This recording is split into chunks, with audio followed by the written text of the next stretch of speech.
All right. So all of this. Now, our story has to have multiple layers. At the global level, and you know, IPCC, UNFCCC, the discussions coming up, there's a whole set of new scenarios, SSPs, the shared socioeconomic pathways. So Eric in particular has been involved in this. There are a number of publications because we're not in control of things globally. There are certain things determined globally that feed down to the region and have major impact on us. The price of oil is one. Okay? Price of oil has gone down. There are winners and there are losers, but we don't determine the price of oil. But it has a major effect on it. So we have to have, from suggesting up at the high level, global level, from the shared socioeconomic pathways and those narratives, how things feed down to our region and affect our regional scenarios, with some examples from industrial economies like Trinidad and Tobago, Puerto Rico, etc. Jamaica has an industrial aspect as well, bauxite. Tourism base, which is majority, Barbados and St. Lucia are very good examples because those are the most tourist dependent, according to the Caribbean Tourism Organization. Largest portion of the GDP comes from tourist-based activities. So these are good examples of that kind of economy. And we are searching for agricultural.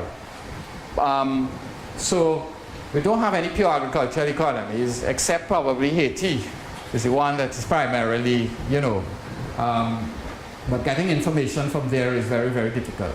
So in our story, we want examples. We have also other peculiarities, like the wider Caribbean also has Belize and Guyana, who have the characteristics of small island developing states but are not islands. And that's an interesting aspect because that was introduced into the definition of SIDS based on arguments that came from the Caribbean, from CARICOM, okay, as well. And people would like to undo that. And I recollect in international fora, whenever the matter comes up, that having Belize and Ghana as SIDS doesn't make any sense. The Caribbean representatives say, we're not going there, we refuse to discuss it. That point was taken. Okay? That point is taken. We're not introducing any discussion. But those are interesting aspects as well, that if we have good examples, would enrich the story. And then how that affects health, forest, biodiversity, etc., etc., etc., where we will get from scientific work and hopefully publications things to back up what we are saying. Okay? So that's the big picture. Here was my thinking. This is what I dream about at night. Sketched it out. We want multi-scalar scenarios. Okay? This is a big scientific objective. It would bring us major global prominence. Okay? At the global level, I'm suggesting shared socioeconomic policy assumption scenarios. And we have excellent people who are actually involved in this present. There are some things that might feed down to the regional level.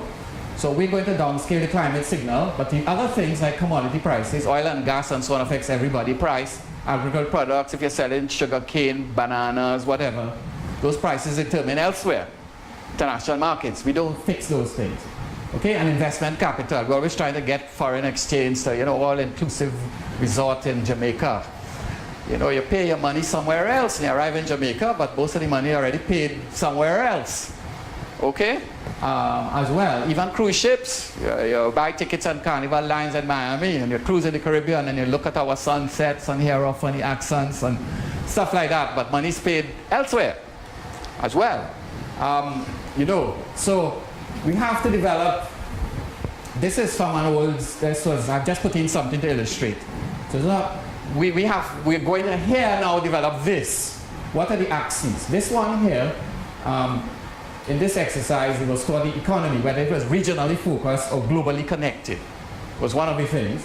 And the approach to development, whether it's short-term exploitation or sustainable something, was the gist to help to divide up the uncertainty.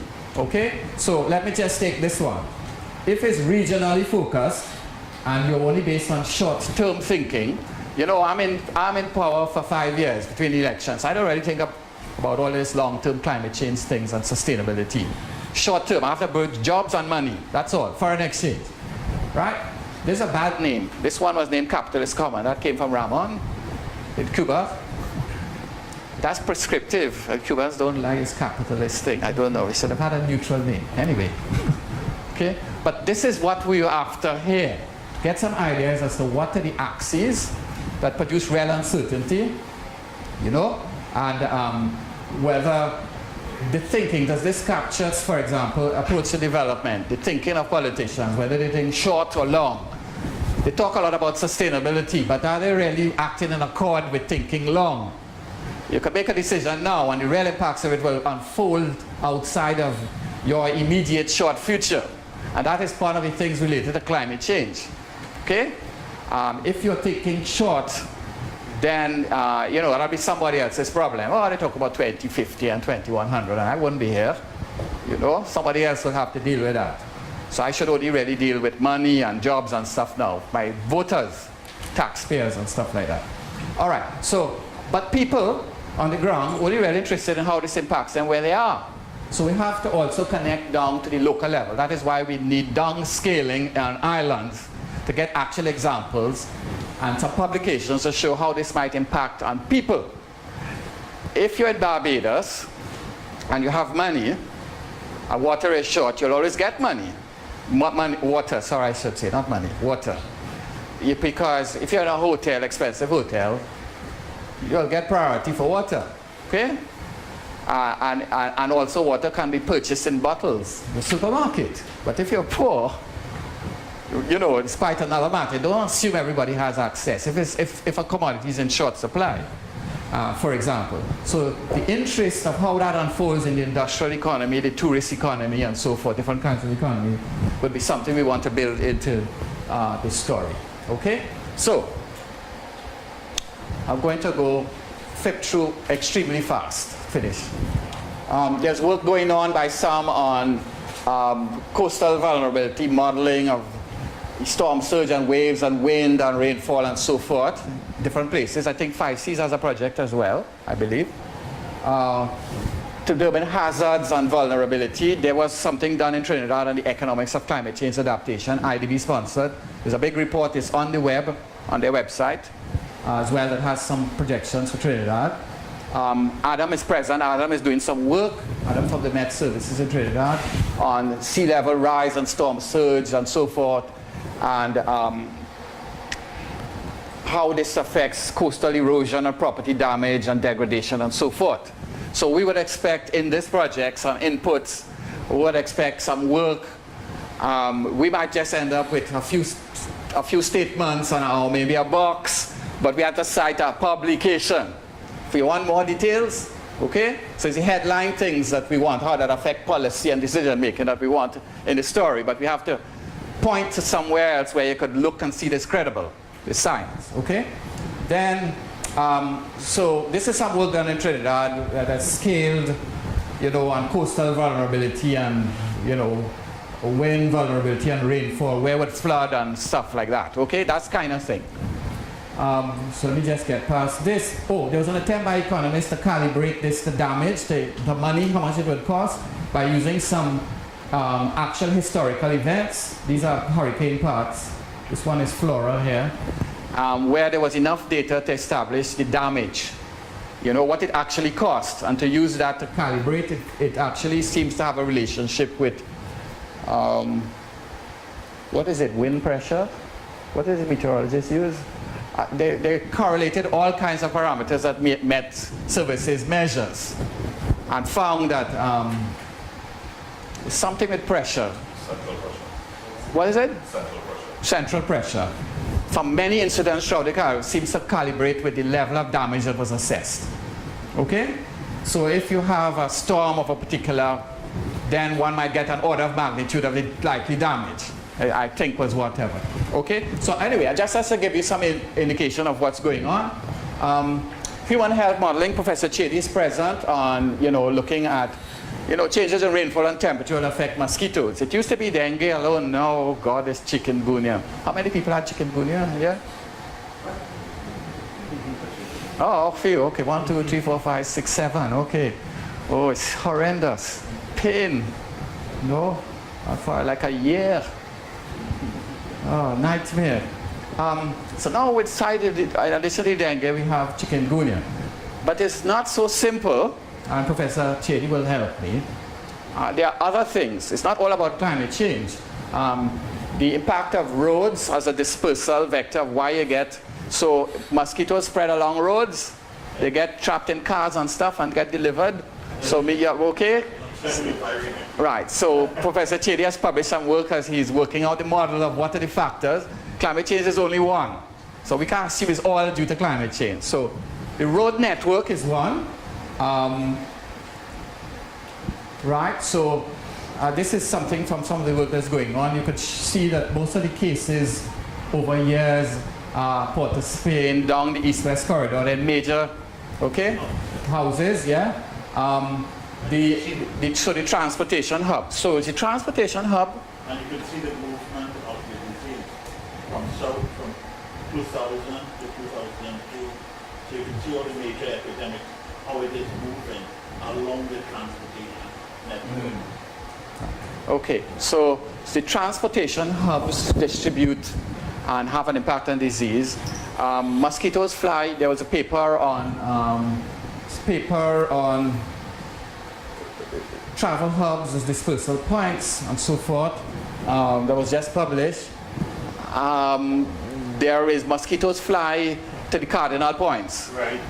To the house next door on either side, at front, back on either side, is how they fly. So if you get one case of dengue or chikungunya, there's a time lag, it will spread to either side. And then from there, so that's to indicate to you there's some modeling going on of all of the factors. But if the temperature increases, there was a publication that higher temperatures shorten the lifespan of a mosquito. They breed faster, and so during a season, you will get,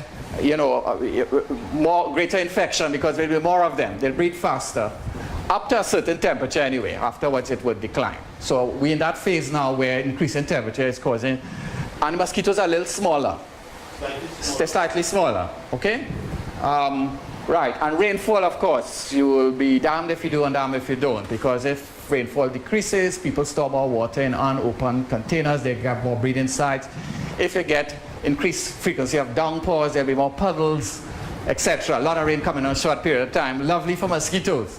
So, dengue, chikungunya, I don't know what next. And now, I don't know what happens if a mosquito has dengue virus and chikungunya in its stomach at the same time. You're going to get something new? You will get both.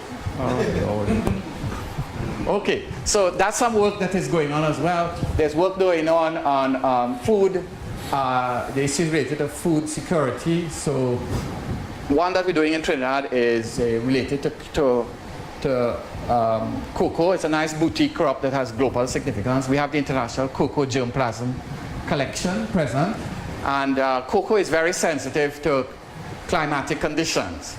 They need moisture, a lot of moisture. That is why when you grow cocoa, you require shade, or elevated areas, lower temperatures, and so forth. They are very narrow conditions, and in this region we have a nice story. The Forastero variety from South America, which is more robust, was imported into Trinidad in the 1600s. And the Criollo variety from Central America, which has a fine flavor. So one variety is more robust to disease, and one has a finer flavor. In Trinidad and Tobago, they seem to have mixed. And Trinidad and Tobago has genetically separate identifiable type of cocoa called the Trinitario varieties. There are three varieties of Trinidad and Tobago: Forastero, Criollo, and Trinitario. And Trinitario commands the highest price in the world. So the Trinitario variety is planted in Grenada or in St. Lucia or in eastern Venezuela, where the environmental conditions exist. When they take those seeds and they plant them in Papua New Guinea, taste different, environmental conditions. So the genetics interact with the climate. If the climate changes, it's like the panic the French have with grapes. Climate change in France, so that the grapes, my goodness, is part of French culture. They are freaking out, You could take my grapes and you could plant them in Cape Town or in California. It's not the same thing, I was talking about Champagne is a district in France. You can't take those grapes if you plant it in California. You'll get sparkling wine, not champagne. They can't call that champagne. Okay? It's part of their culture.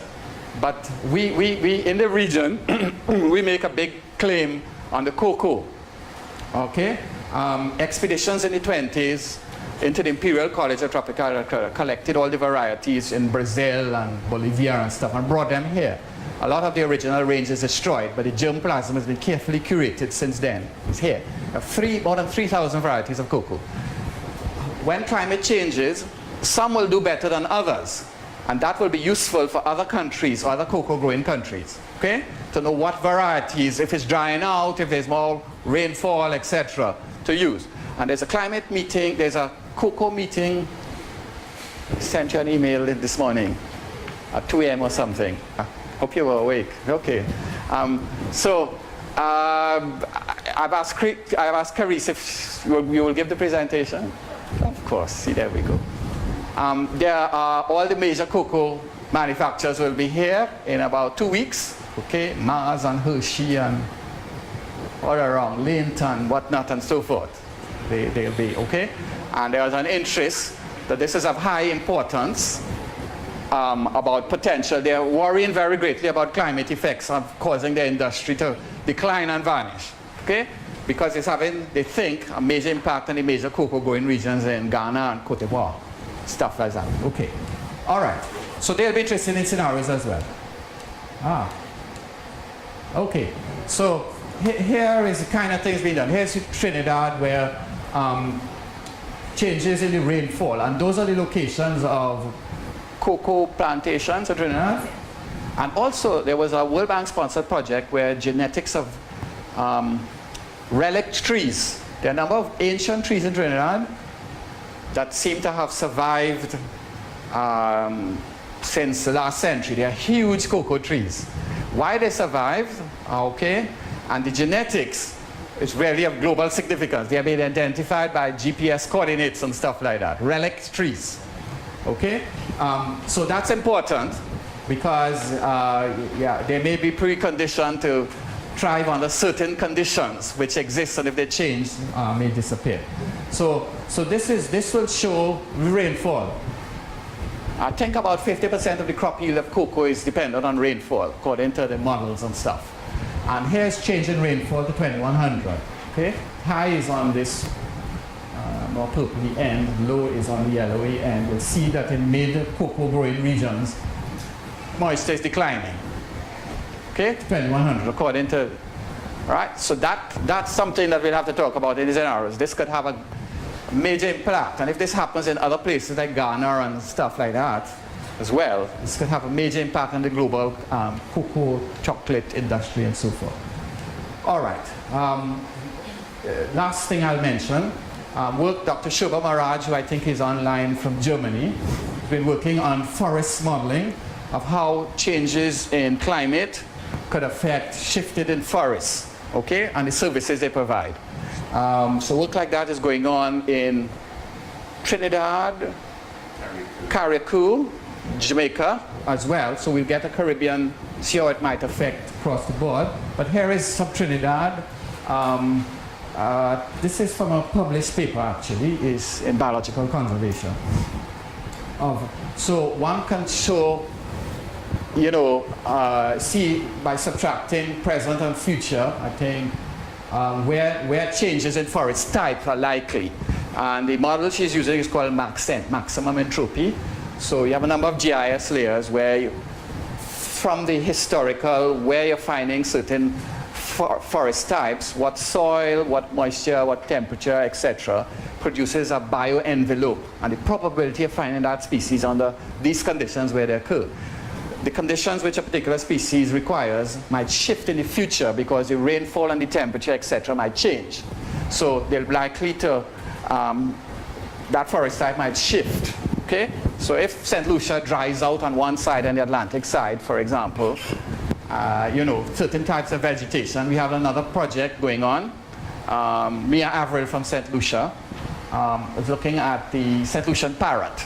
St. Lucian parrot is dependent on lower montane forests, I believe. And lower montane forests, of course, is in the high elevation areas. And with with projected climate, lower montane forest is shifting, is decreasing, okay? And therefore the endemic St. Lucia parrot, the national bird, etc., found only in St. Lucia, is in danger of disappearing from the planet. The St. Lucians have custodian of, and this story, of course, could play out in other small islands where they have endemic species that only exist in a particular place. That climate might change, you know, the unique conditions they require, and islands are the custodians on behalf of the planet. So that are things, the kind of things we have to build in as well. Okay.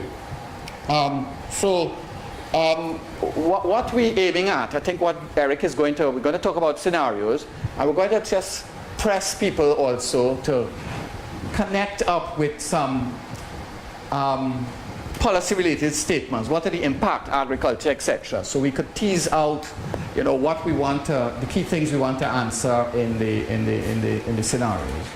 Okay, and I want to, Adrian, just put in one slide just as a reminder. The work in Barbados, the work in Barbados being led by Dr. Cashman. Since Barbados is a good example of a water poor place, okay, with a tourist economy, that modeling is being developed there also on the socio-economic aspects. Anything you want to say? I'll be presenting a bit later. Right, okay, good. All right, last thing, I forgot about this. Work has been going on in Jamaica on, well, Dale has graduated now, Dale Rankin, okay? But on sweet potatoes, Dale has a paper accepted for publication. Okay.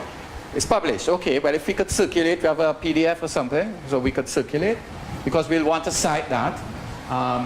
This is not ganja, although it doesn't matter anymore, it's legal. There's a leaf of this particular kind of sweet potato. One letter to the right. Oh, this one. There's a ganja. It's not ganja, it's just leaf happens to be. But work had gone in Jamaica, and Cardi was involved as well, Leslie Simpson, as well, to see how climate might affect a staple crop, okay? It's not an exotic crop like cocoa, so we'll get an exotic example from Trinidad, and we'll have a staple crop of how. So a lot of good work has been done there. So I'm quite happy that the paper is published, etc., because we want to cite that kind of work, okay? To show you that, you know. All right, I'm not going to go through this. This is something. So I've gone on far too long, but I hope that gives you a very good, broad idea, okay? And we want to push forward. Eric is, I'm going to hand over to Eric. And Eric, you're going to talk about an introduction to scenarios, and Yes. then we're going to push towards what we want out of you. I don't know if you can. Let me see how this works. Okay. Okay. All right. Hopefully you can hear me okay.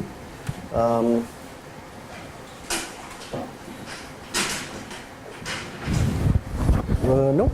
Wrong. Let's go to the start. When are we supposed to break for